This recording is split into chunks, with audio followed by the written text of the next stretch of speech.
روزہ کا ٹائم ہوگا، او ہو روزے میں ہوں، جھوٹ نہیں بول سکتا، آنکھیں بند کر لوں گا، یہ کر لوں گا. صرف روزہ ایک کا ٹائم تھوڑی ہے. اصل میں خدا ہمیں اس 10-12 گھنٹے میں پریکٹس دے رہا ہے. اگر اس طرح تم نے اپنے آپ کو 12 گھنٹے 10 گھنٹے کنٹرول کر لیا تو تم اپنے آپ کو 24 گھنٹے بھی کنٹرول کر سکتے ہو. مگر جو خدا روزے کے دن میں ہے، کیا وہ خدا رات کو سو جاتا ہے؟ کیا وہ خدا ماہ رمضان کے بعد کہیں چھٹی پہ چلا جاتا ہے؟ تو پھر میں محسوس کیوں نہیں کرتا؟ آیت اللہ عظمہ بہجت رضوان اللہ تعالیٰ علیہ فرماتے ہیں کہ اگر تمہیں خدا کے وجود کا احساس ہو جائے تو تم کبھی بھی گناہ نہیں کرو. مسئلہ یہ ہے کہ میں ریلیکس ہو جاتا ہوں، اوہ ابھی تو روزہ ختم ہو گئے، چلو جو بھی کر لو. کیوں کر لوں؟ آپ دیکھیں کہ رمضان کا بہتر عمل کیا ہے. جب رسول خدا حضرت محمد مصطفیٰ صلی اللہ علیہ وآلہ وسلم، اللہم صلی علی محمد، رسول خدا نے جو خطبہ دیا کہ انشاءاللہ اس میں سے چیزوں کو ہم درمیان میں آپس میں شیئر کریں گے.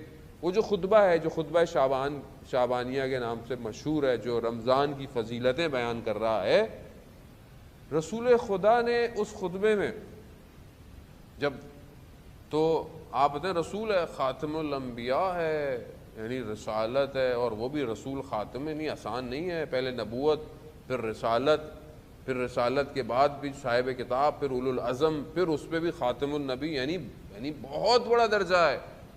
یعنی بغیر وحی کے گفتگو نہیں ہے. اور وہیں پر ایک شخص اٹھ کر سوال کرتا ہے کہ اس ماہ کا بہترین عمل کیا ہے. اور سوال کون کر رہا ہے؟ مولائے کائنات حضرت علی ابن ابی طالب علیہ الصلوۃ والسلام. اللہم صلی علی محمد. یعنی سوال پوچھنے والا کون ہے اور سوال کس سے کیا جا رہا ہے، یہ بہت امپورٹنٹ ہے. یعنی کیونکہ ہم بہت لائٹ لیتے ہیں چیزوں کو، اس لیے ہماری زندگی میں موومنٹ نہیں ہے. سوال پوچھنے والا یعنی وہ جو خود کائنات کا امام، وہ کہہ رہا ہے کہ یا رسول اللہ بہترین عمل کیا ہے اس مہینے میں. رسول خدا فرماتے ہیں وہ جو چیزیں اللہ نے حرام کی ہیں اس سے اپنے آپ کو بچانا، یعنی ورع، محرمات سے ورع تقوی کی لیٹسٹ ڈگری ہے. تقوی سنتے تو ہم بہت زیادہ ہیں لیکن ہمیں بعض وقت پتہ نہیں ہوتا نا. ابھی کسی سے پوچھیں تقوی کیا ہے تو اس کو ڈیفینیشن بھی دینا مشکل ہو جائے گی، کیونکہ اصل میں ہم سنتے بہت زیادہ ہیں لیکن سم ٹائم ہم امپلیمنٹ کرنے میں مشکل ہو جاتا ہے. تقوی بڑا سمپل ہے، عمل مشکل ہے، ڈیفینیشن سمپل ہے. ڈیفینیشن کیا ہے؟ یعنی اپنے آپ کو ان چیزوں سے دور رکھنا جس سے خدا نے منع کیا. سمپل. اب بولیں یہ تو کوئی کام ہی نہیں ہے، اصل یہ تو کوئی مسئلہ ہی نہیں ہے. آیت اللہ عظمہ بہجت سے پوچھا کسی نے کہ ہمیں وظیفہ دے عرفان کا، سیر و سلوک کا. تو انہوں نے کیا کہا؟ انہوں نے کہا جو اللہ نے حلال کیا اس پہ عمل کرو، جو حرام کی چھوڑ دو. کہ نہیں بس یہی کہنے گے، یہی کر لو، یہی کر لو. اور یہ آسان نہیں ہے. یعنی میں اپنی زندگی میں اپنے آپ کو نہیں کہہ رہا، میں خدا نہ میں اپنے آپ کو کہہ رہا ہوں. یعنی رسول خدا نے جو فرمایا صحابیوں سے اپنے کہ ایک زمانہ آئے گا کہ اس زمانے میں اس قوم کی امت کی ایک نیکی، اپنے اصحاب کو کہا آپ کی 50 نیکیوں کے برابر ہو. صحابی رسول تھے، صحابیوں نے جنگ بدر، جنگ احد، کہا یا رسول اللہ یعنی ہماری 50؟ ہاں ایک نیکی کرنا مشکل ہو جائے گا. آج آپ کے سامنے آج نیکی کرنا آسان نہیں ہے. آج اگر آپ کسی کے ساتھ نیکی کریں تو اس کو شک ہوتا ہے، ضرور کوئی نہ کوئی اس کو مقصد ہوگا میرے ساتھ نیکی کرنے کا. دنیا ایسی ہو گئی ہے. اور اگر کوئی اپنے سامنے غلط کام دیکھ رہا ہوتا ہے کہتا بھائی آپ روکتے کیوں نہیں؟ کہہ رہا میں کہا رہا ہوں کرنے دے جو کر رہا ہے. یعنی بے حسی کتنی ہے، میٹلسٹک کتنے ہیں ہم لوگ. کیوں؟ ہمیں فرق نہیں پڑتا. اور جب تک میرے گھر میں آگ نہیں لگتی مجھے فرق کیا پڑتا ہے؟ دوسروں کے گھروں میں آگ لگی رہے، دوسروں کے گھر برباد ہو رہا، مجھے کیا فرق پڑتا ہے؟ ایک عارف، ایک دکاندار، عراق، بغداد، بازار میں آگ لگ گئی، اس تک پہنچے کہ بازار میں آگ لگ گئی مگر تمہاری دکان بچ گئی۔ اس نے کیا کہا؟ الحمدللہ۔ اس الحمدللہ کے بعد اسے احساس ہوا مگر جن کی دکانیں جلی وہ مسلمان نہیں تھے کیا؟ 30 سال گریا اور استغفار کیا ایک الحمدللہ پہ۔ ہمیں تو who cares؟ تو آپ کیا سمجھتے ہیں کہ میں اپنے آپ کو اچھا کر لوں گا؟ کتنی امتوں پر عذاب آیا جب ملائکہ عذاب نازل کرے کہ پروردگار اس قوم میں تو کچھ اچھے لوگ بھی ہیں، کہہ رہا ہاں ان اچھوں کا کوئی فائدہ نہیں ہے۔ کیوں؟ کیونکہ یہ برائی روک ہی نہیں رہے۔ آج زمانہ ایسی ہو گیا ہے۔ تو کیا میں اس مہینے میں صرف اس مہینے کے لیے اچھا ہو رہا ہوں؟ یا ہاتھ میں تسبیح پکڑ لوں گا، سر پہ ٹوپی پہن لوں گا، بس پتہ چلے رمضان آ گیا، سحری افطاری اس پہ زیادہ زور ہے انسان کا۔ اچھی بات ہے، کھائیں پئیں، مگر یہ مادی دسترخوان کے علاوہ خدا نے ایک مانوی دسترخوان بچھایا ہوا ہے، اور وہ کیا ہے؟ وہ مانوی دسترخوان کیا ہے؟ وہ دعائیں، رات کی دعا، صبح کی دعا، دن کی دعا، یہ ساری دعائیں۔ اور سب سے بہترین چیز اس قرآن میں پڑھنے کے لیے وہ قرآن ہے۔ یہ مہینہ قرآن کی بہار کا مہینہ ہے۔ اب یہ میں آپ کو بس آج تو گلمس ہی دوں گا تاکہ آپ تھوڑے سے ہلیں جلیں، تھوڑا سا آپ کو زیادہ سٹریس نہیں دوں گا، یعنی کل سے آپ لوگ آنا چھوڑ دیں تو، لیکن ابھی بہرحال تھوڑے دن تو میں آپ کے درمیان میں ہوں۔ دیکھیں میں اسٹوڈنٹ ہوں، ایک میرا کام یہی ہے کہ جو ہم نے اپنے ٹیچر سے سیکھا ہے کہ لوگوں کو ہوپ بھی دو لیکن لوگوں کو ڈراؤ بھی صحیح۔ بعض اوقات زیادہ ہوپ دے دے کہ کچھ بھی نہیں ہونا، کوئی مسئلہ نہیں ہے، کل کو پھنس جائیں گے تو آپ کو بولیں گے کہ مولانا آپ نے تو کہا تھا، یہ تو قبر میں ہی ٹینشن شروع ہو گئی ہے۔ ابھی قبر میں تھوڑی مولانا آئے گا، وہاں تو خود پیکیج ہے، آپ کا اپنا پیکیج ہے، جو آپ پیکیج اپنا ٹرانسفر کریں گے وہی آگے چلے گا۔ لیکن اگر زندگی میں کوئی آ کر آپ کو ہلائے نہیں، روکے نہیں، تو ہم تو کہیں اور جا رہے ہیں۔ یعنی میں خود، اگر مجھے میرا ٹیچر نہ جھجوڑے تو میں خود بھٹک جاتا ہوں، جبکہ میں ہر وقت حدیثیں قرآن پڑھتا رہتا ہوں۔ کیوں؟ کیونکہ نفس جو ہے وہ وہاں سے اندر آتا ہے جہاں سے کمزوری ہوتی ہے، اور یہی مہینہ مجھے یہ اپرچونٹی دے رہا ہے کہ میں اپنی اس کمزوری کو اوور کم کروں، کنٹرول کروں۔ یعنی جب مجھے اتنی طاقت ہے کہ میں صبح سے لے کے شام تک ایک پانی کا قطرہ، جبکہ یہ بچے روزہ رکھتے ہیں ماشاءاللہ، یہ بچوں کیا ہوتا ہے، ان کو پتہ ہوتا ہے کہ کوئی دیکھ تو نہیں رہا، مگر بعض اوقات گرمی بہت زیادہ ہوتی تھی تو چھوٹے ہوتے تھے تو ہم بار بار وضو کرتے رہتے تھے کہ چلو اسی بہانے سے منہ ٹھنڈا ہو رہا ہے، وضو کر رہے ہیں، کسی کو پتہ بھی نہیں چل رہا۔ لیکن پھر بھی یہ بچہ جانتا ہے کہ مجھے نہیں کھانا پینا۔ کیوں؟ کوئی دیکھ رہا ہے اس کو؟ نہیں دیکھ رہا۔ کیوں یہ کرتا ہے؟ کیونکہ اسے پتا ہے کہ خدا دیکھ رہا ہے۔ یہ معصوم سا بچہ اس ایج میں یہ بات سمجھ لیتا ہے، لیکن جب یہ بڑا ہوتا ہے اور یہ مجھے دیکھتا ہے، یہ جب مجھے دیکھتا ہے کہ میں اس کا والد ہوں، میں اس کا بھائی ہوں، مجھے دیکھتا ہے کہ بچپن میں کتنا چیزوں کو محسوس کرتا تھا، لیکن یہ مجھے دیکھ رہا ہے، جب مجھے دیکھتا ہے کہ میں بہت ریلیکس ہوں، میں دین پر اتنا اٹس اوکے، ٹھیک ہے، چلتا ہے، سب چلتا ہے، اس سب چلنے کے چکر میں جب یہ بڑا ہوتا ہے خوب یہ بھی کہتا ہے سب چلتا ہے، اور پھر آج یوتھ کہیں نکل جاتی ہے تو پھر ماں باپ پریشان ہو جاتے ہیں، یہ کیا ہوا مولانا، بیٹا کہیں چلا گیا، بیٹی سمجھتی نہیں ہے۔ ابھی کیسے سمجھے گی؟ جب سمجھانے کا ٹائم تھا تو آپ کے پاس ٹائم نہیں تھا۔ اب جب وہ کچھ اور سمجھ گیا ہے، اب ٹائم چلا گیا، اب پھر دعا کرے. یہ دیکھیں میری زندگی صرف میری نہیں ہے، یاد رکھیے گا. یہ جو مجھے خدا موقع دے رہا ہے اس مہینے میں آپس میں بیٹھنا، افطار کرنا، یہ بہت بابرکت کام ہے. یہ اٹس ناٹ ایزی. اس کو آپ ہلکا نہ لیں کہ آپ سحری پر گھر اٹھا ہوا ہے اور ایک گھر میں ایک ماحول ہے.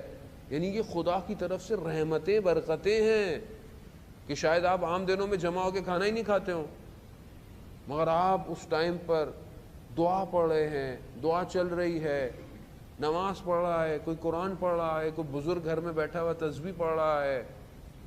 یعنی یہ ایک الگ ڈوم ہے، ایک الگ سی روشنی ہے، ایک الگ سی رحمت ہے جو اس مہینے کے اندر ہمیں انٹر کر رہی ہے.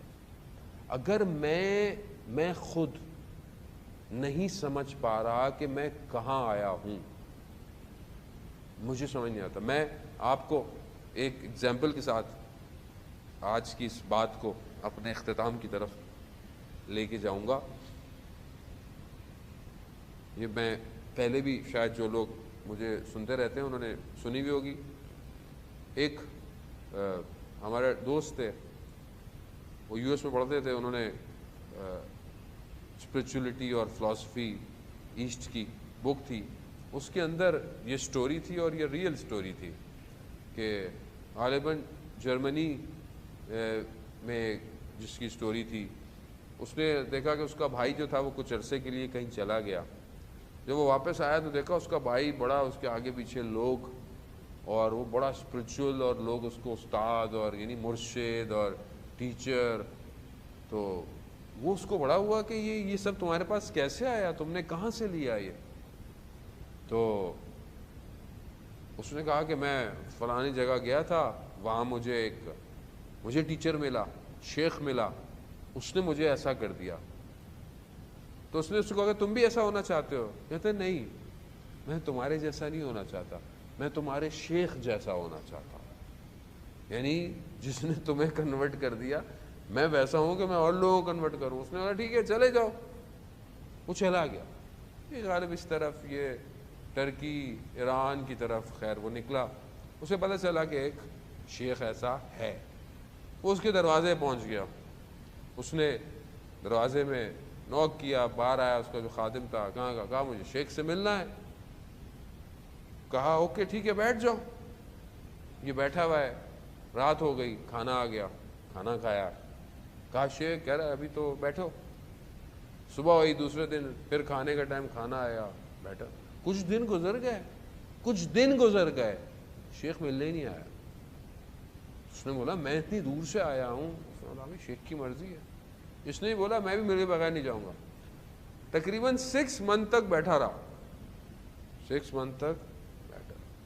6 منتھ 6 مہینے کے بعد وہ آیا. کہا آج شیخ نے ایک جگہ تقریر کرنی ہے، اسپیچ کرنی ہے. تو اس اسپیچ کے درمیان میں شیخ پانی پیتا ہے. تو وہ جو پانی ہے اس کو پکڑ کر کھڑے ہونے کی ڈیوٹی تمہیں دی ہے. یہ بہت خوش ہو گیا کہ میری شیخ سے ملاقات ہو جائے گی، زیارت ہوگی. یہ کھڑا ہو گیا. اسپیچ سٹارٹ، پانی لے کے کھڑا ہوا ہے. جیسے ہی شیخ نے پانی مانگا، پانی کا گلاس ٹلٹ ہوا، تھوڑا سا پانی نیچے گرا. جیسے ہی گرا، اس نے اپنے آپ کو دیکھا کہ یہ ایک ریگستان میں ہے. ایک ایسی جگہ پر دیکھا. اس نے دیکھا کہ عجیب سی حالت ہے، دور دور تک کوئی نہیں ہے، اس کے کپڑے بھی عجیب سے ہوئے ہوئے ہیں. اس کو سمجھ میں نہیں آیا. یہ چلنا شروع ہو گیا. چلتے چلتے ایک ٹاؤن میں پہنچا. وہاں دیکھا کہ وہاں پر لوگ ہیں. ایک دکان میں گیا. اس شخص کو اسے سمجھ میں نہیں آ رہی ہے کہاں یہ. اسے پوچھا کہ مجھے کھانے پینے کو چاہیے. اس نے اس کو دیکھا. اس نے بولا قرآن آتا ہے؟ کہتا ہاں. خرد تلاوت کرو. کہتا میں نے بسم اللہ پڑھا. مجھے بسم اللہ پڑھا تو اس نے مجھے کھانا پینا دیا. پھر اس کو کہا کہ بھائی میں کہاں رہوں گا. اس نے بولا پھر اور سناؤ. کہہ رہا میں اس کو قرآن کی آیت سناتا رہا ایک ایک کر کے. اس نے مجھے رہنے کو دیا، مجھے جاب دے دی، کام دے دیا، اور میں وہیں رہنے لگ گیا. کچھ دن گزرے. وہ وہیں اس کی شاپ تھی، ڈرائی کلینر کی کام کرتا تھا، وہیں رہتا تھا. رات کو اس نے دیکھا کہ روڈ پر کچھ لوگ نکل رہے ہیں کچھ پلے کارڈ لے کر، کوئی مظاہرہ چل رہا ہے، تو وہاں پر اس کی نگاہ ایک لڑکی پر پڑی. اب جب اس پر پڑی تو جیسے جو ہے وہ اتنی ایسی خاتون کوئی دیکھی نہیں تھی. تو اب یہ صبح جب اٹھا تو اس نے اپنے جو اس کا مالک تھا کہا کہ میں نے ایسا ایسا دیکھا تھا. وہ سمجھ گیا کہ بھائی یہ تو یہاں کا جو قاضی ہے، جو ہیڈ ہے، اس کی بیٹی ہے اور یہ پاسبل نہیں ہے. کہتا نہیں مجھے تو جو ہے وہ اس سے شادی کرنی ہے. جیسے ہمارے جوان بعض اوقات ون سائڈ لو کا شکار ہو جاتے ہیں، یہ نہیں پتہ چلتی کہ عاقبت جو ہے وہ کیا ہے اس کی نا. وہ انسان ظاہر ہے. خیر اس نے بڑی کوشش کی، اس نے بولا میں کچھ نہیں کر سکتا. یہ ان کے دروازے پہ جا کے بیٹھ گیا. اب روز بیٹھا رہتا تھا کام کے بعد. ایک دن انہوں نے بلا لیا. انہوں نے جب بلایا اس سے پوچھا کیا چاہتے ہو؟ کہا مجھے رشتہ چاہیے. کہا رشتہ مل جائے گا، ایک شرط ہے. کہا کیا؟ کہا جھوٹ نہیں بولو گے. کہا یہ تو کوئی بات ہی نہیں ہے. جو ہم سے بھی کو بولے جھوٹ نہیں بولا، ہم کیا بولتے ہیں؟ جھوٹ کو مسئلہ ہی نہیں ہے. ہم کہاں جھوٹ بولتے ہیں؟ جھوٹ ہماری زندگی میں کہاں ہے؟ یہی غلطی ہم سے ہوتی ہے جب ہم کسی چیز کو ہلکا لائٹ لیتے ہیں. اس نے بولا ہاں یہ تو مسئلہ ہی نہیں ہے. بولا ٹھیک ہے. شادی کر دی، زندگی گزرنا شروع ہو گئی. ایک دن تھک کے کام سے واپس آیا، ابھی بیٹھا ہی تھا، کسی نے نوک کیا. اس نے اپنی وائف کو بولا کہ کہہ دو میں گھر پہ نہیں ہوں. جیسے ہی یہ کہا، اس سے پہلے کہ یہ اس کو بولتی اپنا بیگ پیک کرنے لگ گئی. بولا کیا کر رہی ہو؟ کہا ہمارا معاہدہ ہوا تھا جھوٹ نہیں بولنا، آپ جھوٹ بول رہے ہیں، میں جا رہی ہوں. چلی گئی. یہ بھاگتا ہوا پیچھے گیا، میں آئندہ نہیں کروں گا، یہ نہیں کروں گا، وہ نہیں کروں گا. میں تھکا ہوا تھا. جو بھی تھا جھوٹ جھوٹ ہے. جب اتنا ہوا اس نے کہا ایک چانس اور دے دیں. ایک چانس اور مل گیا. پھر یہ ایک دن اپنی فیملی کے ساتھ پکنک پہ گیا. درخت کے نیچے بیٹھا تھا، ایک سیب گرا. اس نے اٹھا کے کھانا شروع کر دیا. اس کی وائف نے کہا کہ یہ کیا آپ کا مال تھا؟ یہ آپ کی پراپرٹی تھی؟ کہا نہیں. کہا جس کی تھی اس سے پوچھ کے کھائی جس کا باغ تھا؟ کہا نہیں. کہہ رہا پھر آپ نے کیسے کیا یہ کام؟ اور یہ کہہ کر چلی گئی. اب یہ بھاگتا رہا. قاضی نے کہا کہ اب اس سے زیادہ موقع نہیں، اس کو پکڑو اور اس کو پہاڑ سے نیچے پھینک دو. جیسے اس کو پکڑ کر پہاڑ سے نیچے پھینکا تو اس نے دیکھا کہ یہ وہیں کھڑا ہوا تھا جہاں پانی گرا تھا. ٹائم زون واپس لے آیا. زندگی یہی ہے، آؤٹ ان. رمضان ایک سپیس کھول رہا ہے. آؤٹ، پرواز کرو، فلائی کرو کہیں اور. مگر وہاں شرط کیا ہے؟ وہاں پر کوئی حرام کام نہیں کرنا. کوئی نہیں کرنا، نہ زبان سے، نہ آنکھوں سے، نہ کھانے سے. کیوں حضرت سیدہ فرماتی ہیں کہ روزہ سارے بدن کا روزہ ہے، کھانے پینے کا روزہ نہیں ہے کہ میں صرف کھانا کنٹرول کر لیا. نہ، سارے اعضاء و جوارح کا روزہ ہے. ہاتھ کا بھی، زبان کا. جھوٹ نہ بولے، غیبت نہ کرے، تہمت نہ لگائے. گھر میں فیملی کے ساتھ بہیو صحیح. زبان ہے. آنکھ غلط چیزوں کو نہ دیکھے. کان کوئی غلط بات نہ سنو. غیبت کر رہا ہے، اٹھ جائیں آپ بچائیں اپنے آپ کو. کیوں اپنے آپ کو؟ حرام موسیقی، یہ چیزیں. یہ مہینہ ہے اس لیے جہاں غلطی ہوئی وہاں ایگزٹ باہر. پھر پتہ نہیں دوبارہ انٹری ملے گی بھی یا. یہی وجہ ہے کہ پھر ہم عام آدمیوں کی طرح اس دن میں گزار رہے ہیں. ہمیں پتہ بھی نہیں چلتا کب رمضان آیا کب رمضان گیا. اور اس آنے اور جانے کے درمیان میں کتنا تبدیل ہوا مجھے نہیں پتا. اسی لیے